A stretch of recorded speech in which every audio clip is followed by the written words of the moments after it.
Hey everyone, welcome back to my lectures. I am Syed Usman Sagar, pursuing third year Doctor of Pharmacy from the SETS College of Pharmacy, Dharwad. Today I am going to discuss a very important disease, that is congestive cardiac failure. What is congestive cardiac failure? It is defined as the pathophysiological state in which the cardiac function is impaired and is unable to maintain an adequate circulation for the metabolic need of tissues of the body. In basic words, CCF, that is congestive cardiac failure, can be defined as the heart fails to pump the adequate blood to the tissues and the cells of the body. Means it's unable to pump the adequate amount of the blood. That leads to the congestive cardiac failure. Types of congestive cardiac failure, that is acute heart failure, which sudden and rapid development of the heart failure occurs. Sudden and rapid development leads to the acute heart failure. And in chronic heart failure occurs slowly. In left side heart failure, it is a systemic hypertension, mitral valve or aortic valve disease or IHD. These leads to the left side heart failure. In right side heart failure, left ventricular failure or coronary pulmonale. When coming to the etiology, heart failure may be caused by one of the following factors, that is intrinsic pump failure. The most important cause of the CHF is weakening of ventricular muscles due to the disease. Ventricular muscles weakness or adequate to supply blood or improper functioning of the ventricular muscles due to some disease, that is ischemic heart disease, myocarditis, cardiomyopathies, metabolic disorders, that is very, and disorders of rhythms, that is atrial fibrillation and flutter, leads to the intrinsic pump failure. When coming to the increased workload of the heart, increased mechanical load on the heart results in the increased myocardial demand, resulting in myocardial failure. That is mainly caused by the increased pressure load. Means pressure load will be increased due to some systemic and pulmonary arterial hypertensions, valvular disease, that is mitral stenosis or aortic stenosis, or chronic lung disease, that is increased pressure load. Increased volume load due to some valvular insufficiency, severe anemia, thyrotoxicosis or hypoxia due to the lung disease. These leads to the increased workload of the heart.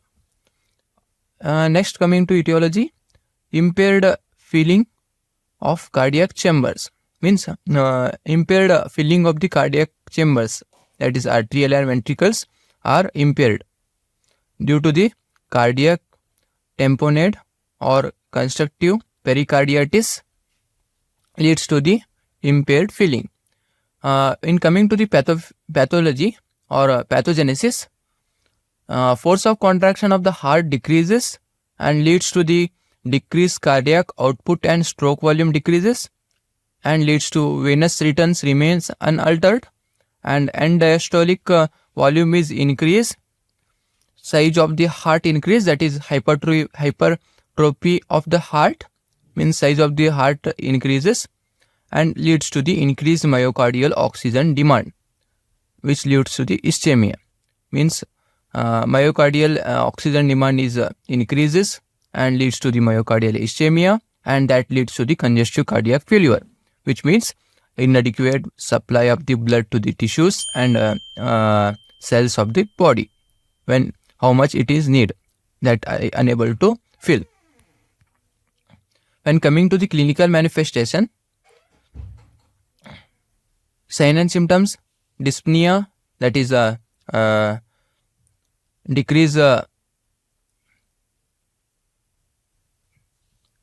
respiration, dyspnea, breathlessness, orthopnea, cough, nocturia, means urination, frequent urination at night, and sleep disturbance, paroxysmal nocturnal dyspnea, and patients may appear pale hands are cold and sweaty, and confusion, renal failure, hepatomegaly, and edema affects lungs, ankles, and abdomen. Edema which filled in lungs, ankles, and abdomen. In diagnosis, the third and or fourth heart sounds are typically of heart failure and arise from the valvular dysfunction. Means heart sounds are irregular heard. Elevated jugular venous pressure. And echocardiograph. In echocardiograph, we mainly see the cardiac output. If cardiac output is decreased, that is leads to the ischemic heart disease and leads to the congestive cardiac failure. And chest radiography can be done. And in blood test, blood gas analysis to assess respiratory gas exchange, and serum creatinine and urea to assess renal function, and plasma alanine and aspartate, that is aminotransferase and other LFTs can be done. Full blood count to investigate anemia. Complete blood count can be done. And TFTs to investigate thyrotoxicosis, that is thyroid function test can be done. When coming to the treatment, the non-pharmacological treatment mainly moderate physical activity when symptoms are mild or moderate, or bed rest when symptoms are severe. Weight reduction through physical activities and dietary modification, as obesity is risk factor for the heart failure. Means weight reduction can be important in congestive cardiac failure by physical activities, and dietary modification like lifestyle modification can be done.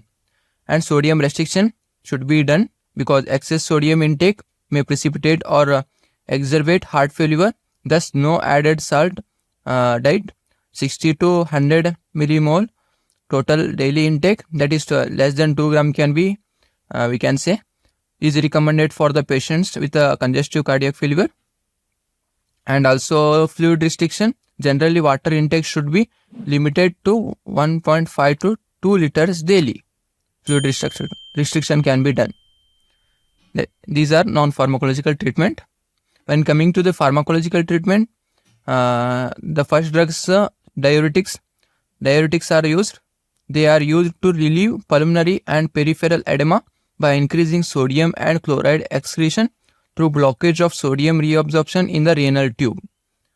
Mainly it helps to relieve the pulmonary and peripheral edema, which is one of the clinical manifestation of the CHF.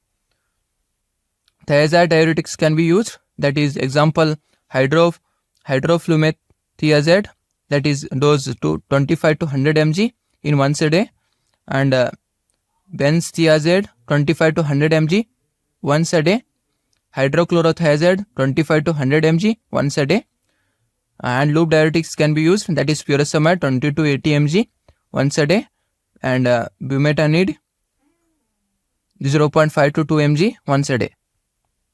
And thiazide like agents, that is metalazone, used 5 to 20 mg once a day. Some areas of the diuretics: hypokalemia can be seen, and hypocalcemia can be seen, hyponatremia can be seen, and hyperuricemia and hyperglycemia and hyperlipidemia can be seen in the diuretic area. And ACE inhibitors, mainly these are the first line treatment for the all grade of heart failure. These agents reduce the both preload and afterload and increase the cardiac output by inhibiting the angiotensin converting enzyme. Examples: some of the drugs: captopril 50 to 100 mg thrice in a day, and enalapril, that is 10 to 20 mg twice a day, and lisinopril, that is 20 to 35 mg once a day can be given.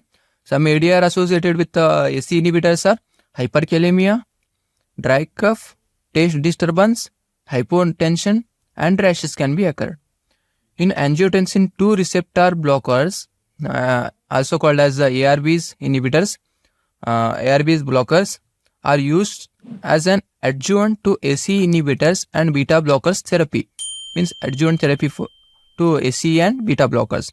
Some examples: losartan 25 to 100 mg once a day, and telmisartan 20 to 80 mg once a day. ADRs of ARBs: headache, dizziness, weakness, hyperkalemia.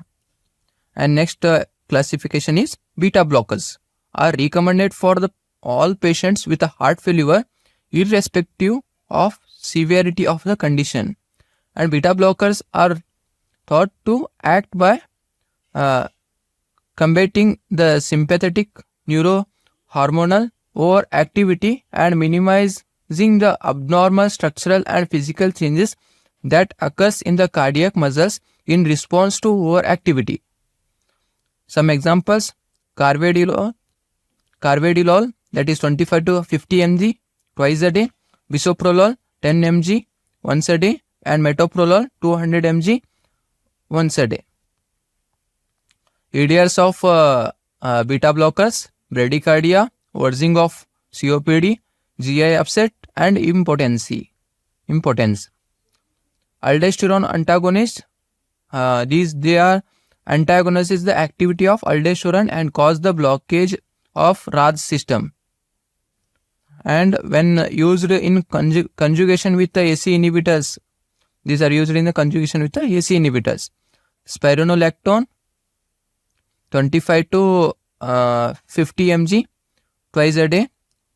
ADRs of aldosterone antagonism: drowsiness, confusion, abdominal upset, and hirsutism.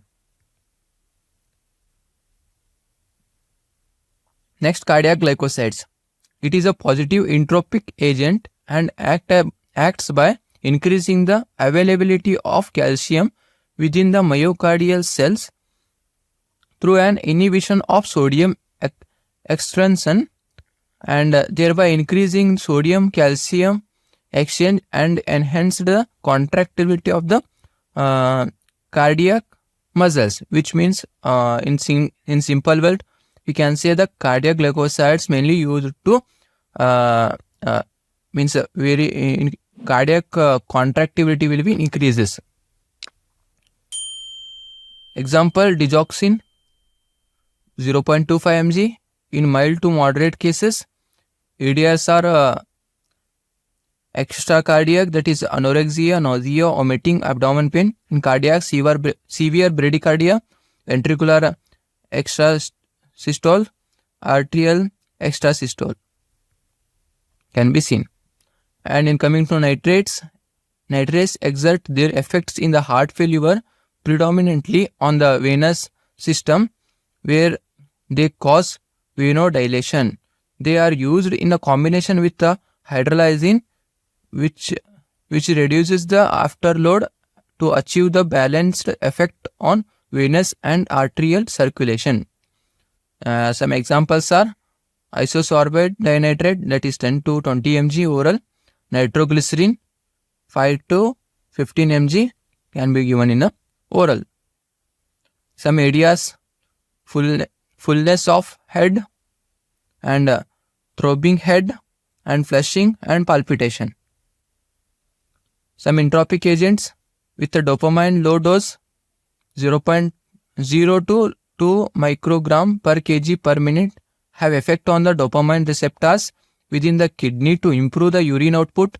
Intermediate dose 2 to 5 microgram per kg per minute affect beta 1 receptors, producing an entropic effect, and high doses 10 microgram per kg per minute have action on alpha adrenoreceptors. And dobutamine has entropic and vasodilator action due to the action on beta adrenoreceptors. Dobutamine can be used. In phosphodiesterase 3 inhibitors, they increases the myocardial cyclic AMP and influx of calcium ions, thus increases the myocardial contractility. Examples: ambrinon that is 0.5 mg per kg bolus injection followed by 5 to 10 mg 10 microgram per kg per minute IU infusion can be done. Some areas are nausea, diarrhea, thrombocytopenia can be seen. Other agents are directly acting vasodilators such as sodium nitroprusside are rarely used. Vasodilation occurs as a result of catalysis of nitroprusside in vascular smooth cells to produce nitric oxide. Some areas are palpitations, nervousness and vomiting can be seen. In coming to final, patient counseling. Advise the patient to stop the smoking. Smoking cessation should be done. And consumption of alcohol should be restricted. Should be restricted. Weight reduction through physical activity and dietary modification can be done. And salt intake should be decreased, that is less than 2 gram per day, and fluid intake should be 1.5 to 2 liters per day. And understand the patient about disease condition and role of medication in the treatment can be done. And regular checkup can be done. Means regular checkup, BP, pulse rate, SpO2, all physical examinations and some related to heart examination can be done. Thank you for watching this video. Thank you.